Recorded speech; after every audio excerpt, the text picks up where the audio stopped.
So this is a follow-up to my previous video about bridges regarding the pulse chain. And it turns out there may or may not be a bridge that launches at the same time as pulse chain. But today I thought I would elaborate on atomic swaps because they're kind of an alternative to a bridge. And Richard has even said, I thought we were going to be able to do like atomic swap style bridges that would be totally trustless and there wouldn't have to be any admin keys or anything like that in the bridge, which now it looks like, they're working on that, but it might launch with a standard best of practices modern day bridge, kind of like the Polygon bridge, which has some admin keys, some centralization. I don't know exactly how they work, but I'll tell you, and Richard had said, I thought maybe we could do it like atomic swap style. And let me just tell you, you can do atomic swaps, but it's got to be with native assets on the chain you're using. So from Pulse to ETH, you would swap Pulse. You would send in the Pulse, and someone else who received the Pulse would then atomically swap you the Ethereum or whatever ERC20 is living on Ethereum. So you can do a swap that way, atomic swap that way. Send in one chain, both chains release at the same time. One person gets the Pulse, one other person gets the ETH, whatever. So it could work like that. And that may even, I'm going to blow your mind, that might even come online before the other bridge does. And some people would definitely prefer the atomic swap before the other style of the quote-unquote bridge, where you can wrap a token basically and put it on another chain. Let me tell you an interesting fact that almost no one else knows, and I'm bringing this probably first to the public as far as I know. There is an atomic swap platform called Jelly Swap, jelly like the food, swap, and they've been running for about a year and a half. Yeah, a year and a half at least. I was a liquidity provider. I was like one of 10 liquidity providers for them for, I don't know, at least 8 months. At least 8 months.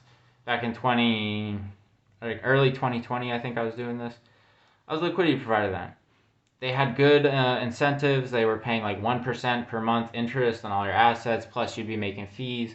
So basically you would set the fee you'd want to charge, and you'd get price data from Crypto Compare or whatever, or you could set your custom. So you could make a thing where, say, I want to swap this at this rate. Someone comes and swaps it. The Jelly Swap website would automatically go to the lowest rate. But Richard Hart was in their motherfucking chat room. No one is in this chat room, Jelly Swap chat room, back in the day, last year. Early last year, last year, or late last year. Richard Hart has been, or maybe it was early this year, but I don't think so. It might have been early this year. Richard Hart was in that Telegram group. The real Richard Hart. I'm pretty damn sure it was the real Richard Hart on Telegram asking them questions and shit. So maybe he's working with them. I hope he's working with them. Jelly Swap's kind of a doomed project because they were funded by Eternity. Go watch my earlier shit if you want to know more about that. But Jelly Swap, I mean, besides that, they never came out with a token. I don't really know what their profit model is if they don't have a token. I guess they could take some of the fees. So it's just like, but Richard Hart was in there talking about atomic swaps with an actual atomic swap platform, but like they only have like 70K of liquidity right now. It's not really that great. And it's not like any asset to any asset. It's like got to be direct with the liquidity that's there and stuff. So it's not perfect. Bridges are a lot better in a lot of ways. But for security, atomic swapping might be really nice. The problem is if you're a liquidity provider, you basically got to have a hot wallet running software with your keys. So that's why I don't do that shit anymore. That's the main reason I don't do that shit, because it was a pain in the ass. Like, I would charge. So at this point, I hope you understand the difference between like a bridge and an atomic swap. So it could be any PR, like Jelly Swap or whoever could list all the PRC20s, have all the ERC20s, but someone, the way their system is set up right now with the atomic swap, someone would actually have to have the liquidity on both, at least the one side they were going for, and they'd have to set a price, and they would have to probably make their own program to set a price. So even if Pulse has no price, this is an interesting point I'm getting to. Even if Pulse has no price on any centralized exchange, there's no bridges, so Pulse, everything is zero in terms of dollar value, because like they have everything on Pulse, the PRC20s, the Pulse, the PHEX, the Hex, all that shit. the USE, the PUSDC with the PG, EBD. Anyway, all that shit has relative prices, but nothing has dollar value. Someone could provide liquidity if JellySwap added Pulse and a bridge. It could be to Bitcoin because the fees are lower. It could be to ETH. Who knows? It's decentralized, but you know they do work it in. So I'm not sure exactly how decentralized it is, but it's pretty much decentralized. So I mean, they're so scared of not being decentralized they don't even want to have a token. So someone could set up liquidity if they enabled it and wrote the code. I would say I'd sell 1 ETH. 1 ETH equal, if you give me 1,000,000 Pulse, I'll give you an ETH. If you give me an ETH, I'll give you 800,000 Pulse. And someone could set a price and, you know, arbitrage the difference basically. Or maybe they were just willing to sell at that price or buy at that price.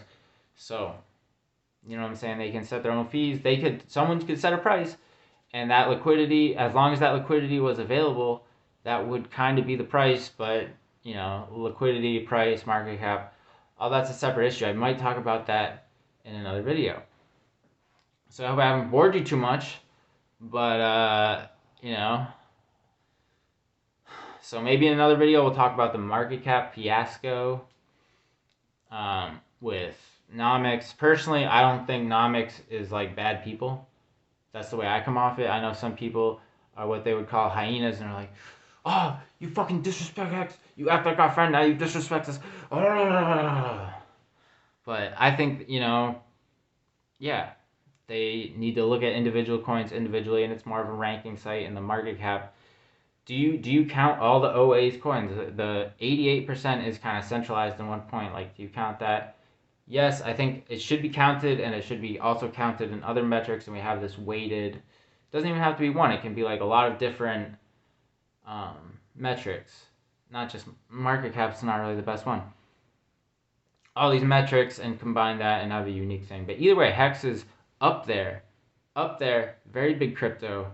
The, you know, 10%, and it still has so much room to go because there's only 71,000 stakers. So thank you to all the new subscribers. My last video about the bridges was one of my most popular videos, so thank you all for liking that shit and subscribing. Welcome to Josh CH motherfucking Crypto News. You can find me at Masshole Crypto on Twitter, aka Hex Viagra. And yeah, so we'll be back. I may be talking about some of the falsehoods that people in Hex sometimes say, like that Hex is the only place you can get trustless interest, and there's no other place to go for low fees away from ETH, when there are other, you know, there's Matic, Avalanche, Solana, all this shit. Cardano, except not really, because Cardano is not really interoperable right now. They're kind of on their own island. So anyway, I am on Pulse. I did sacrifice for Pulse, not a ton, but I did. So I'm here. I got some stakes. Let me know if you want to see a staker app guide tutorial. I'm going to try to get my partner to set up staker app on her phone. And we'll go through that process and get her some 555 stakes. Because, you know, they're doing a giveaway, y'all, $200 a week to 10 people, if I'm not mistaken, for the highest 10 stakes of the week. 5555, Quattro Cinco. Till then, you got what I mean.